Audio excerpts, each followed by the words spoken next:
Welcome back, Wilson students. We're going to read some more of Charlotte's Web by E.B. White. We are on Chapter 4, Loneliness. The next day was rainy and dark. Rain fell on the roof of the barn and dripped steadily from the eaves. Rain fell in the barnyard and ran in crooked courses down into the lane where the thistles and pigweed grew. Rain splattered against Miss Zuckerman's kitchen windows and came gushing out of the downspouts. Rain fell on the backs of the sheep as they grazed in the meadow. When the sheep tired of standing in the rain, they walked slowly up the lane and into the fold. Rain upset Wilbur's plans. Wilbur had planned to go out this day and dig a new hole in his yard. He had other plans too. His plans for the day went something like this. Breakfast at 6:30, skim milk, crusts, middlings, bits of donuts, wheat cakes with drops of maple syrup sticking to them, potato skins, leftover custard, pudding with raisins, and bits of shredded wheat. Breakfast would be finished at 7. From 7 to 8, Wilbur planned to have a talk with the Templeton, the rat that lived under his trough. Talking with Templeton was not the most interesting occupation in the world, but it was better than nothing. From 8 to 9, Wilbur planned to take a nap outdoors in the sun.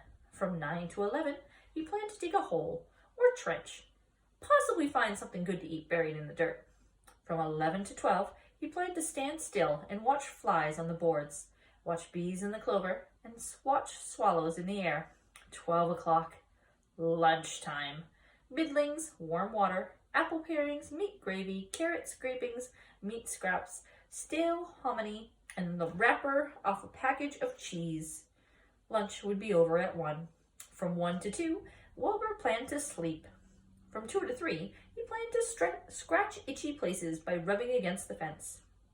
From 3 to 4, he planned to stand perfectly still and think of what it was like to be alive and to wait for Fern. At 4 would come supper, skim milk, provender, leftover sandwich from Lurvy's lunchbox, prune skins, a morsel of this, a bit of that, fried potatoes, marmalade drippings, and a little more of this, and a little more of that, and a piece of baked apple and a scrap of upside-down cake. Wilbur had gone to sleep thinking about these plans. He woke up at 6 and saw the rain, and it seemed as though he couldn't bear it. I get everything all beautifully planned out, and it has to go in rain, he said. For a while, he stood gloomily indoors. Then he walked to the door and looked out. Drops of rain stuck to his face. His yard was cold and wet. His trough had an inch of rainwater in it. Templeton was nowhere to be seen. "Are you out there, Templeton?" called Wilbur. There was no answer. Suddenly, Wilbur felt lonely and friendless. "One day just like another," he groaned. "I'm very young and I have no real friends here in the barn. It's going to rain all morning and all afternoon, and Fern won't come over in such bad weather. Oh, honestly." And Wilbur was crying again for the second time in 2 days. At 6:30, Wilbur heard the banging of a pail. Lurvy was standing outside in the rain, stirring up breakfast. "Come on, pig," said Lurvy.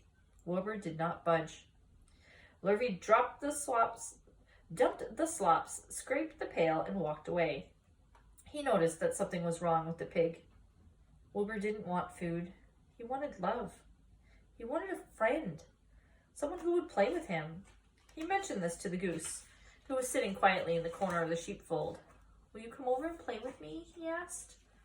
"Sorry, sonny, sorry," said the goose.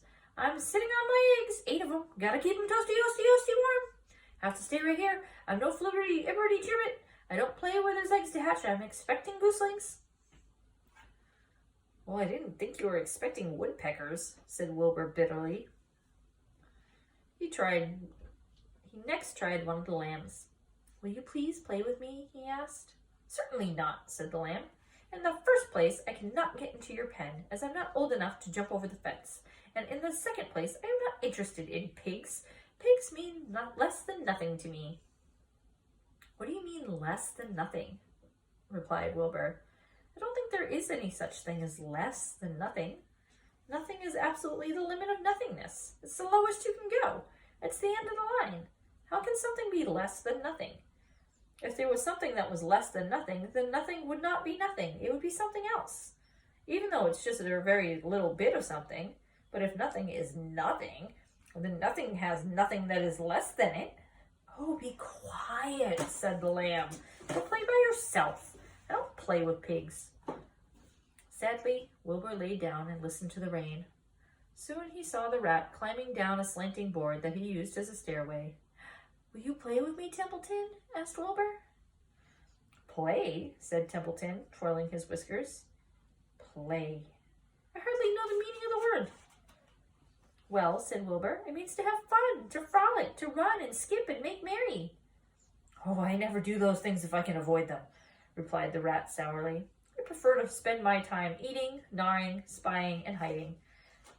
I am a glutton, but not a merrymaker. This is the little lamb being rude to Wilbur. Right now I'm on my way to your trough to eat your breakfast, since you haven't got sense enough to eat it yourself. And Templeton the rat crept stealthily along the wall and disappeared into a private tunnel that he had dug between the door and the trough in Wilbur's yard. Templeton was a crafty rat, and he had things pretty much his own way. The tunnel was an example of his skill and cunning. The tunnel enabled him to get from the barn to his hiding place under the pig trough without coming out into the open. He had tunnels and runways all over Mr. Zuckerman's farm and could get from one place to another without being seen.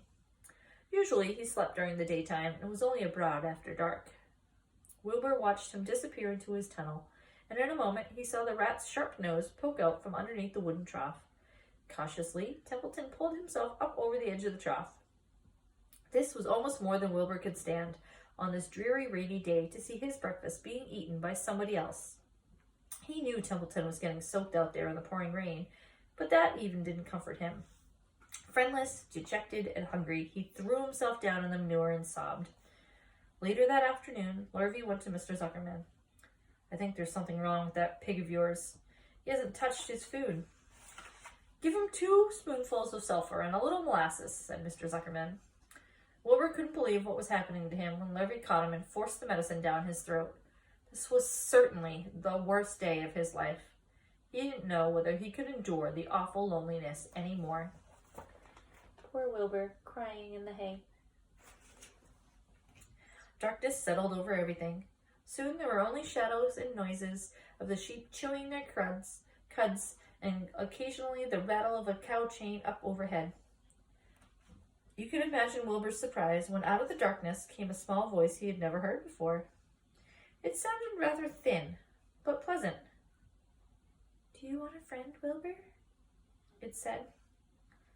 I'll be a friend to you. I've watched you all day and I like you.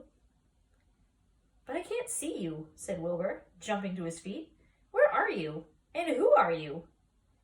I'm right up here, said the voice. Go to sleep.